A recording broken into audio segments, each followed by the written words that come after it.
Welcome back to another video, or welcome if you're listening to this on the podcast. So today we are going to talk about imbalance in the business and why imbalance in business is resulting in decline of sales or non-existence of sales. We'll look at the two extremes of imbalances, and we're going to look at the how to get back to balance in your business, okay? And I have personally seen and experienced both ends of the scale. As I'm working with brands online, mostly personal brands, selling consulting offers, memberships, courses. So all of those things that I'm helping people sell online, I've seen this phenomenon a lot, so I want to come and cover it for you. So the first imbalance scenario, which is resulting in decline of sales, is when you are giving value, yes, but you're not giving a lot of free value, okay?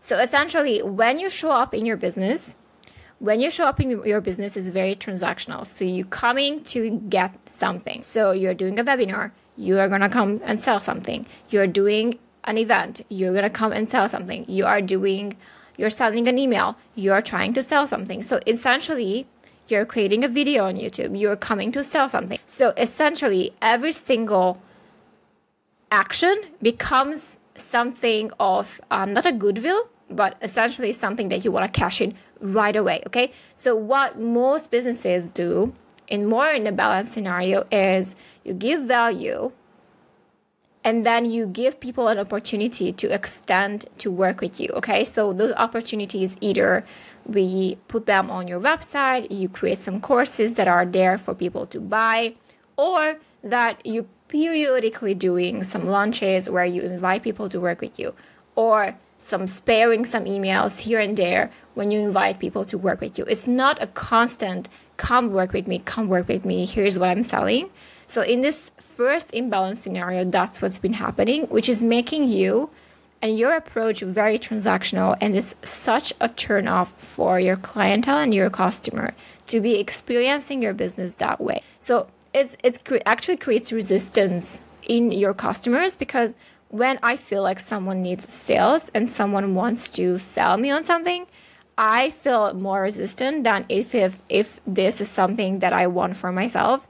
And I genuinely believe that I just want to become a buyer, because the more we have this imbalance, essentially, the more we get desperate for the sales, the more we see our numbers decline. Because at this point, and most of the entrepreneurs I work with on the 7-figure mark, at this point, we have a monthly goal that we want to reach in your business.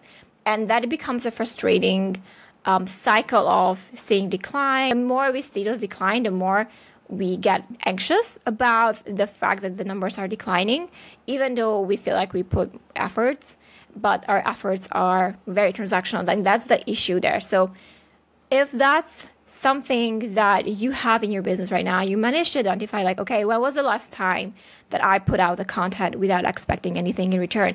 When was the last time I got out of my way to give some of the best stuff that I have to the people? Because most people pay for implementation, not necessarily for information.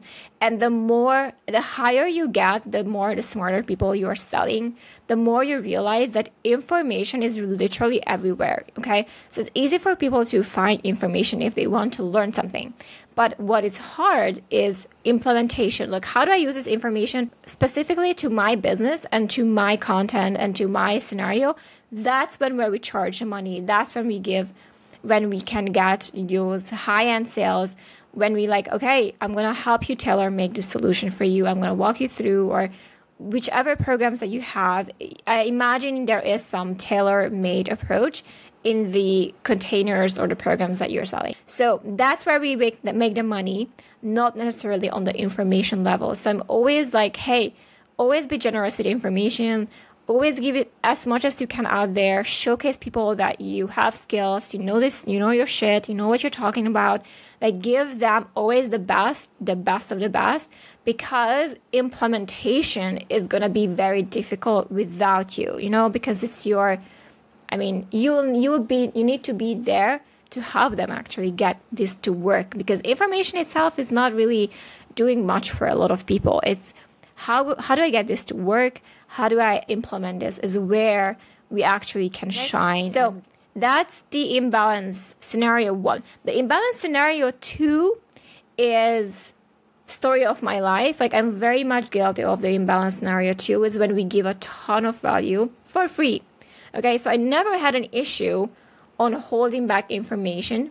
What the issue is that these type of entrepreneurs is that they give value and they over deliver in their content, in their videos, and whatever they put out is so valuable, but they never ask for the sale, or they don't create opportunities for people to actually purchase from them. And I know a creator on YouTube, and you can look her up. Her name is Heidi Priebe, and she is an absolute gem in learning attachment style, psychology, relationships. Like, the amount of information and life-changing revelations I've gotten from her content is insane. And all I want to do is throw money at her, but I can't, because she's not selling anything. There's no email that you can get in contact with her. There's no courses. There's nothing to buy. And that is, to the buyers, is such a frustrating experience, because you feel so much gratitude to the people that are giving you all this information and like changing your life, but there's no way for you to kind of pay back, or to even, happily invest into this person, because you've learned so much from them. It's just maybe they don't know how to build up those courses in the back end, or they don't have the bandwidth. And a lot of the times this is the issue. They don't have the bandwidth to create programs, to bundle up things that they are doing, or even to think about what offers they want to put out there. Or how do I talk about my offer? Like, how do they communicate about their offers? Okay, if they have offers, like, how do I plug this in without me turning people off? So that's very much, there's anxiety actually about money there too, because they don't want to make money. They do want to make money. It's very rare that a business owner is like, I'm a starving artist, I'm here for charity, and I don't care about making money. Even though that's like low-key, we want, like, deep down, that's what we want. Like, we wish money was just growing on trees and we didn't care to actually make money. But it's not how it is in real life. And even though it's, you have a good heart, you want to give, you also need to create outlets for people to make a purchase, to buy from you, and to give you, that some of the gratitude has to be channeled somewhere. That's how I like to feel. Like, I genuinely feel there is an imbalance, and I want to kind of buy something from her to even deepen my knowledge, to even do one-on-ones with her, because I feel like she really can help move the needle in some of the things that she was teaching and that I can apply in my own life, but I can't. So again, sometimes you need to look at where are you cultivating this charity type of business and how it's not serving you. And I often see this is frustrating for the people who are not making money, and they really need to make money, but they believe that if you ask for sale, that's kind of a bad thing to do, and you're going to turn people off, they're going to hate you. And it's not at all the case, especially if you have been around the block and you have been pouring your content and being super helpful. It's literally an imbalance from the point of view of your buyers. They feel the imbalance more than you do. You feel it too, but they also feel it. Like, in both scenarios, you feel the imbalance. Even if the first case, if you are all about selling and not giving, equally as much value, and you're more transactional, you feel the imbalance as well, because you feel like, okay, what's going on? Why am I not making money? Even though I'm selling all the time. And your clients there, they're like, okay, I don't feel like I want to buy from this person because I don't feel like I'm getting enough value here. The same thing goes to the other end of the spectrum. You feel like, okay, I'm giving so much, like, why am I not getting anything in return? And the people feel like, oh my God, like, I'm getting so much, like, why am I not able to give back to this person? So in order to balance the field, because like basically anything in this world and the universe is striving for harmony and balance. So balance and harmony is actually one of the basic laws of the new universe. So we are looking and thriving for balance and harmony. Look at the trees, look at everything, like harmony and balance is everywhere, okay? So it's natural for both scenarios not feel like they can give back or they are not getting enough in return. One is more transactional business, one is more charity business. Both of them have to come to the midline. The balanced business is the following.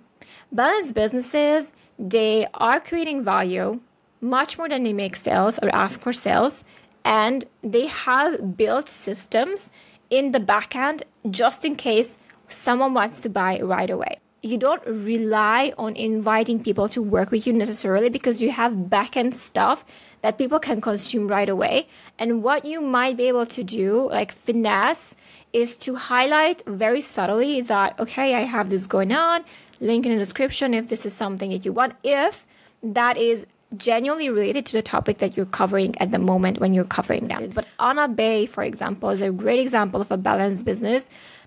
She used to be a jet setter babe, and now she's teaching elegance, and like she does image consulting and how to dress, how to be elegant, like all of the things. But from day one, she was giving you style tips, shopping from H&M, like best pieces, how to dress, how to behave, how to speak, like what's classy, what's not classy. And she had free cheat sheets that you could download so you can get into her email list. And she had, already existing courses on her website that you can, if you visit her website, you're able to go to. And sometimes she's like, you know what? If you want to learn more about this specific video and that ties into one of her courses, she's like, hey, you can go there and you can buy. And occasionally she does workshop launches when she's enrolling people to her higher tier programs. But it's not how she depends on to get sales, because she already has her backend courses, her backend programs that you can go and buy. So that's built on the website. And she's subtly moving a little bit like, hey, did you get the cheat sheet? Like she has, I think, 2 or 3 downloadables that are quick and fast for you to get on her email list. But she's giving so much value. On the other side, if she wants to, intentionally generate sales, she would do a workshop launch or some kind of like a masterclass or some kind of that scenario. But she doesn't do it all the time because she already has a robust system, basically viewerships and people who come and want to work with her because of the gratitude they feel. So they're able to learn. They come back to learn. They are not treated differently if they don't purchase. Like you can still get the free content, which is very much valuable. You can still hang out on her channel, learn styling tips and learn from her. But if you want to take a step further, she has a backend offer suite that you can take. She'll highlight when there's something there. And on the other hand, she does like some kind of intentional launches as well, sometimes selling by email. But again, it's not just about the sales, and she's not just here charitying in the business. Like she's very intentional. So every business should have is some kind of ways for you to grow your emails. Okay, that's one thing. Either it's a book or some kind of downloadable, like some kind of, freebie that you have going on so you can always grow your list. So I don't know if that made sense for you guys. So in balanced businesses, there are offers, there is content and helpful content, and there is always offers that you can buy at the end of the day. And it's not always tied together. Even if it's tied in a fine way. It's not really like here, sell, but like you can still be remaining to consume free content from people and still be fine and still be learning so much without getting into paid programs. But you are not completely ignoring the fact that you're a business and you need to make money, so you never talk about your program. So that's the charity business. Or you don't just talk about your products and service all the time and you never care about showing up for any other reason but to sell. Balance is completely in the middle. So if you are more charity side, you identify like you tend to be more charity side, I encourage you then to look at the ways that people can become your client. Look at the ways that you can start building your email list. Look at ways that if you have programs, like have you been, putting them together, putting them on your website, like can people come and purchase right away if they just happen to stumble on your sites, okay? Are you inviting people to work with you? If you do, how often do you talk about it? That's very, very important that on this end. The other end is like, are you just showing up transactionally? If yes, how can you show up with more value? When was the last time you posted a video? When was the last time you created more content that has nothing to do with any intention other than to help people? So if that's the case, because you already don't know, you already have your offers and everything. And I'm so I'm so proud of you for having all your offer suites and your websites and your funnels and everything. That's kind of how it is for these entrepreneurs. They have their funnels, they have their offers, everything is beautiful, is nice, is gorgeous. And they think that what you need to do is to make them even prettier and nicer and better sales page and better graphics. But it's not what is going to move the sales. What's going to move the sales is if you come back to the middle and you serve more. Here is what you're going to, on the other side, is what you're going to change your sales situation is you starting to sell and building up those programs. Either way, and I'm going to be very transactional here, if you need my help, you can message me on DMs. I help entrepreneurs both end of the scale. If you are more on the salesy side, I help you kind of realize what's going on there, why your numbers are down, how can we create more balance in your business, and in a way that you keep growing without your customers dropping and you don't understand why. So if that's the situation, I'm happy to look at what you have been doing. Or if you have been a charity type of business and you need some help on productizing for you, helping you come up with ways to invite people to work with you, helping you on, building more an email list. Most people, by the way, some people, they actually have email lists that they actually never ever use. So I had consultation with someone that had like over 2,000 people on her list and never uses ever. In the scenario, we would work on just reactivating what you have. Or if you don't have anything, we would work on like how can we productize for you so that people can channel the gratitude somewhere. So in the scenarios, you can message me and we can take it from there. I think that's it for today. Thank you so much for being here, and thank you so much for listening. If you managed to listen to this all the way to the end, good luck, guys. Thank you so much for being here.